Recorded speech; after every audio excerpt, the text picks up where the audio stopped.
Hello everyone, আমি ঐশিকা। আর হ্যাঁ, দেখতেই পাচ্ছ আমি খুব অসুস্থ হয়ে পড়েছিলাম পরীক্ষার সময়। সেদিন ছিল পরীক্ষা। আর এই ক্লিপটা ছিল সেই দিনকার, যখন আমি বসে বসে রুমাল বেঁধে চাদর চাপা দিয়ে কম্বল নিয়ে পড়তে বসেছিলাম। কারণ পড়তে তো হতোই, পরীক্ষার সময় আমি টেনশন নিয়ে গায়ে চাদর চাপা দিয়ে শুতে পারতাম না, তাই ক্যালপলকে পড়ছিলাম।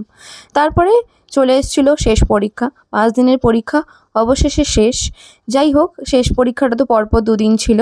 এখানে সবার মায়েদেরকে দেখাচ্ছি। যেসব ছেলেমেয়েরা কলেজে পড়া সত্ত্বেও এখন মায়েরা আসে।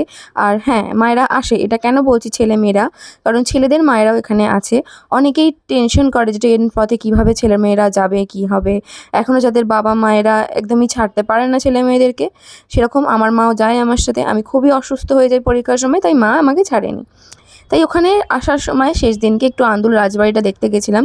জানি এখন খুবই খারাপ অবস্থা, হয়তো আন্দুল রাজবাড়িটার ঠিকভাবে মেনটেনেন্সে নেই। বাট এত কাছে যাচ্ছি, 3বার প্রায় আমার আন্দুলে জগৎবন্ধু কলেজে পরীক্ষা হয়ে গেল, তবুও একবারও দেখব না, সেটা তো হয় না। এটা তার পাশেরই ঠিক আশ্রমটা, প্রায় একটা বনিদি বাড়ির থেকে কিছুটা কম নয়। যদি এইখানে তোমরা দেখো যে কি সুন্দর মন্দিরটা, আর মা এত সুন্দরভাবে মা বাবা এখানে বিরাজমান হয়েছেন। এখানে অনেকগুলো শিবের মন্দির আছে, প্রায় 8 থেকে 10টা শিবের মন্দির আছে।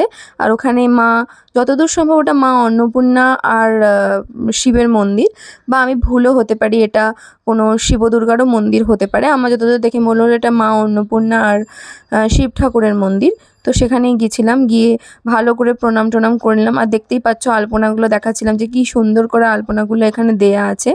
আর আগেকার দিনের মতো এখানে পাশে নারায়ণশিলা রাখা আছে, বড় বড় দরজা, মানে দারুণভাবে একটা রাজকীয়ভাবে সাজানো আছে এখানে। সব বন্ধুরা মিলেই এসছিলাম, যারা একসাথে ট্রেনে করে বাড়ি যাই। তো এখান থেকে আমি তোমাদের পা ঝুলিয়ে দেখাচ্ছিলাম যে কতটা কি ডিস্টেন্স, মানে এখানে যদি বসে থাকো মানে দারুণ একটা ফিলিং হবে। আর ওখানকার মিষ্টি কিন্তু এখানের থেকে একদমই আলাদা টেস্ট, পুরো গ্রামের আগেকার যেরকম মিষ্টির টেস্ট পাওয়া যেত সেরকমই টেস্ট। এখানে এই ওভারব্রিজটা পেরিয়েই আমাদেরকে যেতে হয়েছিল ওই দিকে, আন্দুল রাজবাড়ির দিকে কলেজ থেকে। আর যেহেতু একটা মোড়েই জাস্ট কলেজটা, এই যে কলেজের একটা মোড় গেলেই হচ্ছে তারপর আমরা দেখে চলে এসেছিলাম বাড়ি। আজকে এই পর্যন্তই রইল, দেখা হবে আবার নেক্সট কোনো একটা ভিডিওতে। চলো, bye for today, see you.